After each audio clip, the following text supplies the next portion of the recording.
There's no feeling more intense than starting over. If you deleted your homework the day before it was due, as I have, or if you left your wallet at home and you have to go back after spending an hour in the commute. If you won some money at the casino and then put all your winnings on red but it came up black. If you got your best shirt dry cleaned before a wedding and then immediately dropped food on it. If you won an argument with a friend and then later discovered that they just returned to their original view. Starting over is harder than starting up. If you're not ready for that, like if you've already had a bad day, then what you're about to go through might be too much. Feel free to go away and come back. I'll be here. Alright, thanks for coming with me on this trip. I'll understand if you have to take a break at any point. Just find a safe place to stop and quit the game. And don't worry, I'll save your progress, always, even your mistakes. This game is a homage to a free game that came out in 2002, titled Sexy Hiking. The author of that game was Jazuo, a mysterious Czech designer who was known at the time as the father of B games. And B games are rough assemblages of found objects. Designers slap them together very quickly and freely, and they're often too rough and unfriendly to gain much of a following.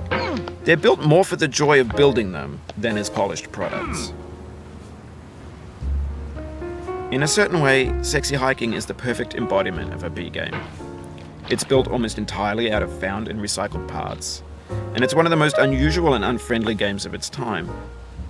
In it, your task is simply to drag yourself up a mountain with a hammer. And that act of climbing, in the digital world or in real life, has certain essential properties that give the game its flavor. No amount of forward progress is guaranteed.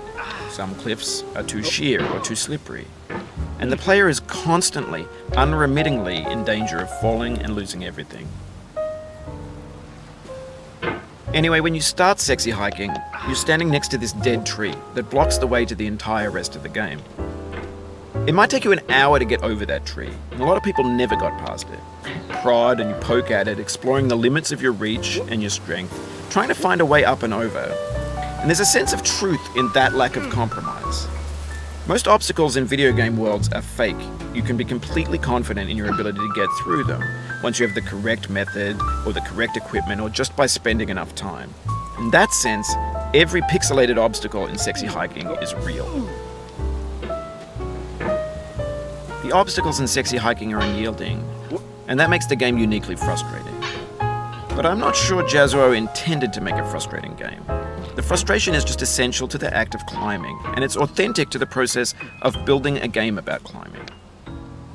A funny thing happened to me as I was building this mountain. I'd have an idea for a new obstacle, and I'd build it, test it, and it would usually turn out to be unreasonably hard. But I couldn't bring myself to make it easier. It already felt like my inability to get past the new obstacle was my fault as a player rather than as a builder. Imaginary mountains build themselves from our efforts to climb them, and it's our repeated attempts to reach the summit that turns those mountains into something real. When you're building a video game world, you're building with ideas, and that can be like working with quickset cement. You mold your ideas into a certain shape that can be played with, and in the process of playing with them, they begin to harden and set until they're immutable, like rock.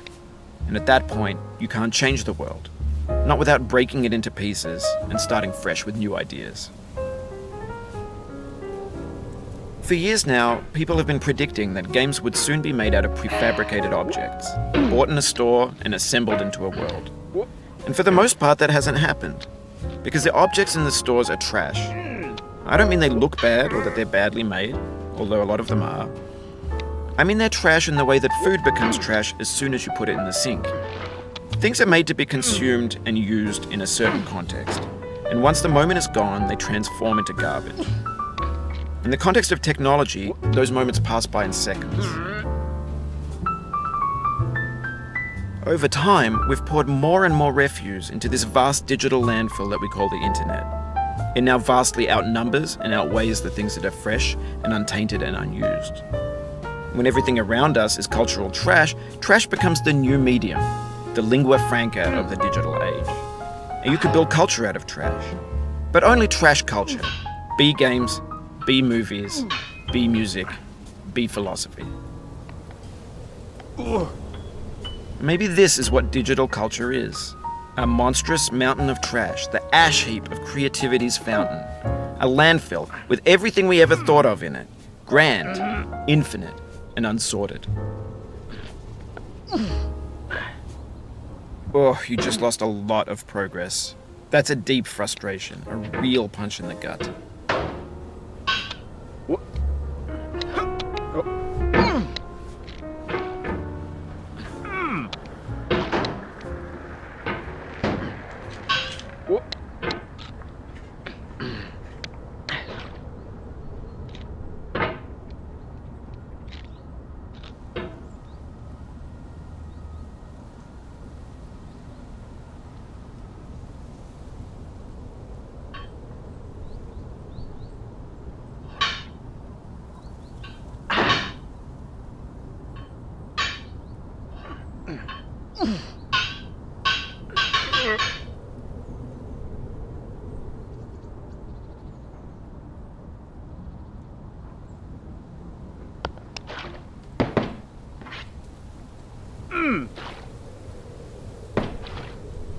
There's 3D models of breakfast, Gen X's fanfic novels, scan magazines, green screen Shia LaBeouf, banned snuff scenes on LiveLeak. Facebook's got lifelike bots with unbranded adverts and candid shots of Kanye and Taylor Swift mashups, car crash epic failed GIFs, Russian dashcam vids, discussions of McRibs, discarded, forgotten, unrecycled, muddled, rotten, untitled.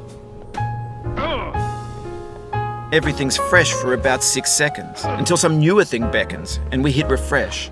And there's years of persevering, disappearing into the pile, out of style, out of sight.